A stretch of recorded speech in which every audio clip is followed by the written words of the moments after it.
Hello sports fans, Shalthis here. Time for another Rocket vlog.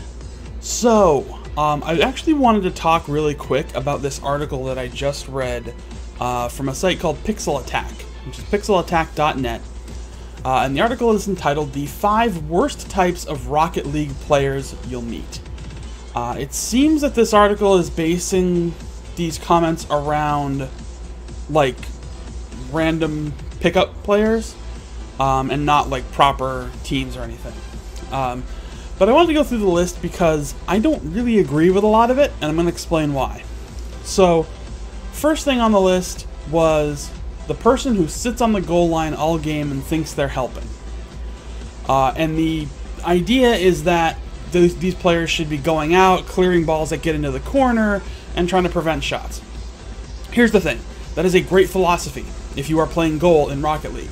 Here's the problem, though. The reason that's such a good philosophy is that you typically have communication with your teammates, and there will be a teammate who will back you up. It's a bad move to go flying out the net to try and attack a corner ball when you don't have anybody who's going to hang back and keep an eye on the net. If that ball goes over your head, or the other team gets to it first, you need to have somebody back there to stop it. In a game where you're randomly getting teammates, that level of communication is not there. That level of teamwork is not there. So, yeah, sitting on the goal line or sitting tight to the goal is not a bad strategy. Obviously, you want to make plays to the ball if you can get to it safely before the other team can, and get back to the goal. You know, that's really the intent here. So, it's not a bad idea to hang back, sit on the goal, be at the goal for most of the game. You know, it's probably a little better to play a full defensive position. What I usually do, if I'm playing, you know, a random 3v3 or something, I will play kind of midfield. Because I judge the position I'm going to play based off of where I start in a pickup game. So if I'm the furthest car back, I'm in goal. I'm defending. I'll hang back and I'll wait. And when the ball is deep into their end, I'll move up to midfield. And I'll kind of gauge things out there. I can usually spin and make a quick boost back to the net if the ball starts heading the other direction. But I can also set up some shots. I could also follow up on a setup shot by hitting straight to the goal. So I think that's probably a better approach, is when you're in these pickup games. If you're going to be on defense, you're going to be in goal, play the goal. Do it. It's perfectly fine. Make plays to the ball when you can, just like in real soccer, real football. But don't feel like you have to make plays to balls in the corner and fight off other players because you don't have that backup that teams do. And that's really the important thing, and that's why it works for teams. So, I disagree with that one. Next one, the person who's terrified of hitting the ball when it's in front of their own goal. This one I kind of agree with just because of how they explain it. They don't explain it as, you know, not wanting to make a defensive attack on the ball, but mostly when the ball is making movement toward the goal and nobody's making a strike on it because they don't want to be the one who puts it away. I guess I get that, but here's really the idea. If the ball's heading toward the goal, you have to do what you can to stop it. That's really it. There is no time to make judgment calls on the best way to clear or the best position to clear it from. If it's tight in the goal, if it's in the scoring area, hit it out, you know? And sometimes when you're in these little pickup games, the best way to practice how to approach the ball that way is to just do it. And you got to get under it and hit it. Sometimes you're going to get the wrong angle on it. Sometimes you're going to make an own goal. But that is what it is. You know, when you're doing these random, you know, solo queue 3v3 games, that's a risk you take. You're going to get players who may not be fully versed or how to best approach a ball in that situation, and you got to deal with it. If you don't want to deal with it, get a team. Get on a voice chat and communicate. And that's the way you deal with that. Number 3 was the person who types "what a save" or "nice shot" into the chat when a person from the last example actually goes for the ball and scores an own goal. Yeah, that's just, you know, don't be a dick. Don't be a dick to your teammates. It's one thing if you want to be a dick to your opponent, you know, maybe you can attribute that to just being, you know, whatever, you just want to have that kind of fun there.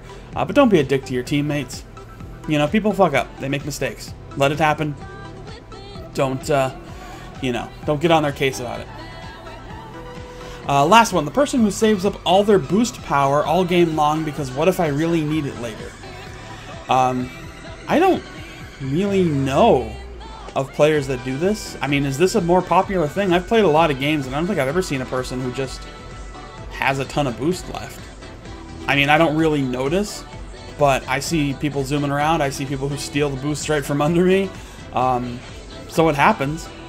But part of what they're saying in this article is that you don't need a lot of boosts stored up. Making sure you have about 20 for shots or emergency defensive maneuvers is sufficient in most situations. Depends. Depends on the role you're playing. If you're playing a striker and you're capable of doing aerials and things like that, you're going to want to have more than just 20 boosts stored up. You know, you're going to probably want to keep your tank topped up so you can make plays when you need to. It's also a pretty good idea to have a lot of boosts stored up anyway. You know, you're going to burn through it pretty quickly, just moving back and forth and making plays. But it's not bad to store up a full tank of boost. Yeah, it's easy to replenish, but here's the thing, the game moves so fast, and the ball can be from one end of the court to the other in no time flat. So you have to get the boost you need when you have a situation to do it, and if that means you're holding on to it for a long period of time, then that's what you're doing. You know, that's it. It is what it is. So, you know, don't feel too bad if you want to hold on to your boost and bank it up, you know, because it also takes, that's another skill that's kind of acquired when you're playing Rocket League, is gauging where the boost pads are in a strategic manner. Like, if you're playing high-level Rocket League, then one of the best defensive maneuvers, or I guess you can call it offensive, either way, I'll say it's defensive, is to steal your opponent's boost pads from them. You know, sending somebody out to take out the big boost tanks in the corners on your opponent's side is great, because that means you can make an offensive attack and they're going to try to get a boost to get under you or make a play, and they can't do it. So that's a way that teams can win. But anyway, getting back to the point at hand, you know, you need to be able to strategize where the boosts are, when to best get them. You may not really know. You may not yet have that timing of, okay, the ball is there, I have enough time to grab that boost canister or grab a couple pads and get back into position. You may not know that yet. And again, that takes time. So don't feel bad if you want to hold on to your boost. But learn. You know, start gauging the timing. Trial and error. That's what Rocket League's all about, is trial and error. And speaking of which, that takes us to the final thing on the list. The person who is not good at making aerial maneuvers but insists on constantly trying to make them anyway. This is the worst one on the list because I disagree 100%. Despite the fact that the person who wrote this article says, I admit I'm guilty of this because boosting through the air to attempt aerial shots is fun, it's also the best way to learn. The tutorials are okay. But here's the thing, the amount of times you're going to be hitting a stationary aerial ball are 0. You know, that ball's always moving. The ball's always going to have opponents going for it. When you're at the level where you can attempt to do boosts, so can your opponent.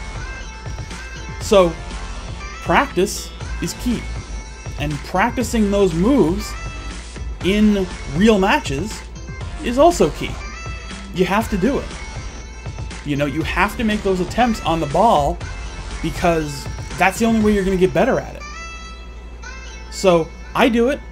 I'm still trying to learn how to best time my aerials, and you have to learn that timing. So, if you ask anybody, pro level players, in fact, Linkuru released a hilarious but on point video about how to learning to do an aerial. You jump, you tilt your car back, and you hit boost. You know? That's it. Because here's the thing. You can't really be taught how to do an aerial. You just have to practice it. The mechanics of doing the aerial is basic. You jump, you tilt back, you boost. You know? That's how you do it. But getting that timing down of when to boost, when to launch from, how much boost to use, when to use it. That's all part of the strategy and part of building it up. And that's what you practice in these pickup games, where they don't really matter. You know, okay, it sucks to lose a 3v3, but it's a standard or something like that. It doesn't matter. You know, if you're in ranked, it's assumed that you probably have a partner or some kind of team going. If you're solo queuing in ranked, then you're putting yourself in the same risk as if you were doing it in standard. So, I disagree completely with that one, because that's the best and only time to practice your aerials. And it's the most effective and most efficient, way better than the tutorial in the grand scheme of things. So do it. Keep practicing your aerials. Soar majestically through the sky and slam into the wall. Miss the ball completely. That's how the pros do it. Or did it. That's not how they do it now. But sometimes they do. I've been watching Cosmic Aftershock, and I've seen Gibbs soar majestically under a ball and over a ball. It happens. You know? Hard to gauge sometimes, but that's the thing. I just wanted to talk about that article really quick. I threw the link to the article in the description below because I figure if I'm going to sit here and talk about it, I might as well give them, you know, some clicks. If you want to read the article, it's worth it, but I just gave you the gist of what it's about. So that's it. I just want to share my thoughts on that piece and why I disagree with most of it and why those really aren't the worst types of players. There are definitely, I would say the worst player that you will encounter in Rocket League in this type of environment is the player who constantly attacks the ball because they want to be the one to score the goal. They'll steal it off of you, they'll deflect the ball off you. I run into those kind of players all the time. Stop doing that. Not only is it annoying, but it doesn't help the team. If somebody's got a shot to the goal, if they're moving toward it, let me move. Let us move. Sorry, I'm a little personal there. Let us make an attack on the ball, on the net. You know, back off. Play defense. Do a little collision. If you see an opponent coming at me, hit him. Knock him off the course. You know?